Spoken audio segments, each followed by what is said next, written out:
แฟนไม่ได้กลับบ้านมากี่ปีแล้วครับ3 ปีแล้วไม่ได้กลับบ้านในรอบ3 ปีกันทางเราก็ต้องมาที่ขึ้นเครื่องบินก่อนนี่สัมภาระปะไปที่เชียงใหม่ก่อนเชียงใหม่แล้วก็ไปลงกรุงเทพแล้วก็ไปขึ้นเครื่องที่ขึ้นเครื่องแล้วก็บินไปย่านกุ้งนะตอนนี้ก็รอขึ้นเครื่องนะฮะจากเชียงใหม่ไปกรุงเทพเพื่อที่จะบินไปย่านกุ้งนะครับผมก็รอขึ้นเครื่อง4:24นะฮะไปถึงกรุงเทพก็อีกชั่วโมงหนึ่งสงสัยเราก็ไม่ได้ไปไหนน่าจะหาที่นอนแถวๆนั้นแล้วก็เพื่อจะบินตอนเช้าพอมีไฟเช้าบินไปย่านกุ้งนะครับผมเดี๋ยวก็ไปลองดูเฮ้นอนสุวรรณภูมินอนแถวๆนั้นนั่งรอไปก่อนสัมภาระเรานะครับผมก็ไม่อยากโหลดเสียเวลาในการโหลดก็พกไปเลย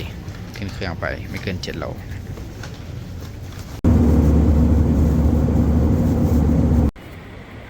คืนนี้ก็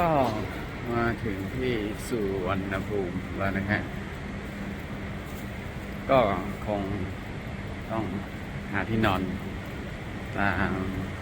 เก้าอี้ที่พักทั่วไปแถวนี้แล้วก็พรุ่งนี้ค่อยเดินทางต่อนะครับ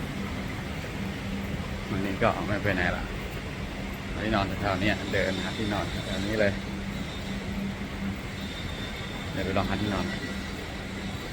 เอาแรงเดี๋ยวพรุ่งนี้ก็เดินทางต่อนอนนี่เลยนะครับวันนี้นี่ไม่มีใครเลยที่มุมนอนตรงนี้เลยนะครับผมโอ้ใครก็นอนนู่นเลยหนาวแอร์เย็นนอนฝั่งนู้นเลยจองที่นอนรู้สึกหิวข้าวนิดนึงเราก็เลยจัดมาม่า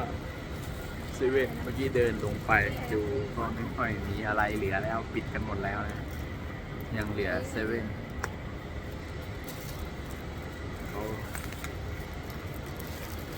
อากาศค่อนข้างหนาวแต่แถวนี้ก็มีคนนอนกันเยอะอยู่นึกว่าจะมีแค่เรานอนเต็มเลยทั้งไตมันนอนเต็มเลยกินไหมไม่กินแล้วนอนเลยใช่ไหมซื้อมาแล้วมันอ่ะ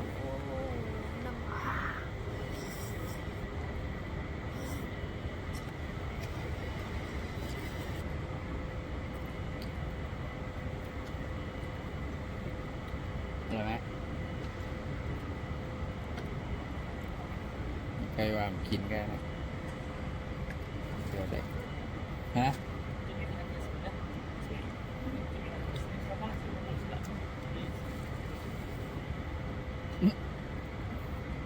มันเฮ้ยอร่อยดีนอนโอเคนอนเฮ้ยอร่อยนะฮะอร่อยนะครับผมมาม่าผัดขี้เมาขอกินก่อนนอนแล้วนะครับผมแฟนหลับแล้วฝั่งนู้นนอนไปแล้วนะฮะถึงตาเราต้องนอนแล้วก็ใช้หมอนเป็นกระเป๋าเป็นหมอนนอนเลยก็คืนนี้นอนแล้วก็พรุ่งนี้ค่อยว่ากันต่อนะครับ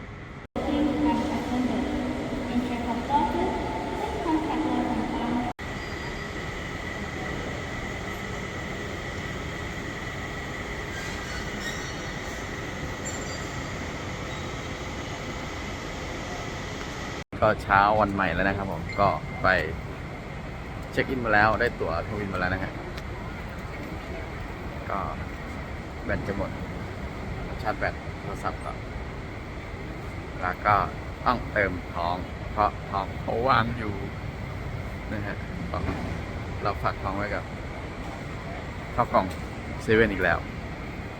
เดี๋ยวเราทานข้าวเสร็จก็ไปเข้าไปข้างใน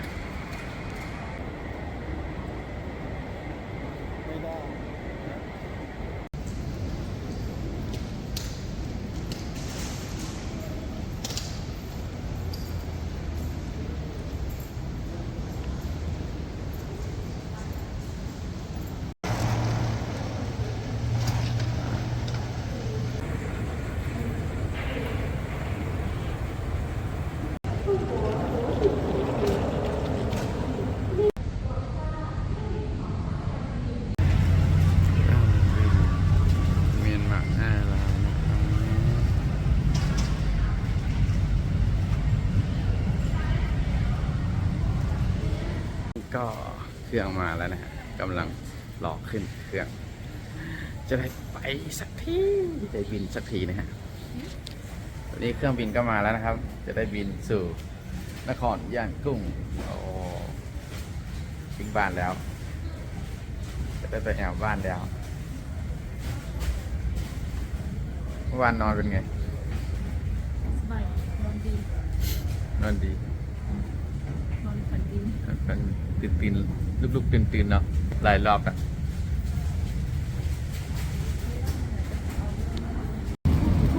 นี่กำลังเดินทางเดินครับ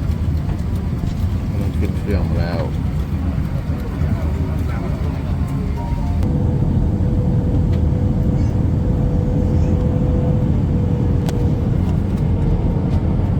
ถึงแล้วนะฮะสนามบินเขาให้เตรียมเอกสารที่ต้องเข้าประเทศก็ตามนี้เลยนะครับตอนนี้ก็รออะไรยังไม่ทราบเหมือนกันให้มารอไว้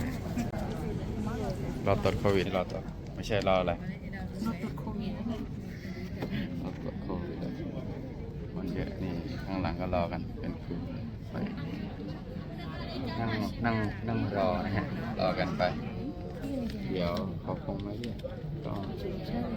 เตรียมเอกสารไว้เอกสาร ตอนนี้ก็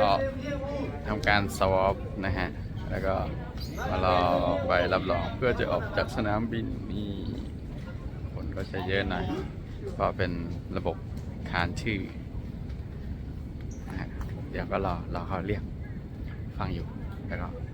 ไปปุ๊บออกสู่นครย่างกุ้งกัน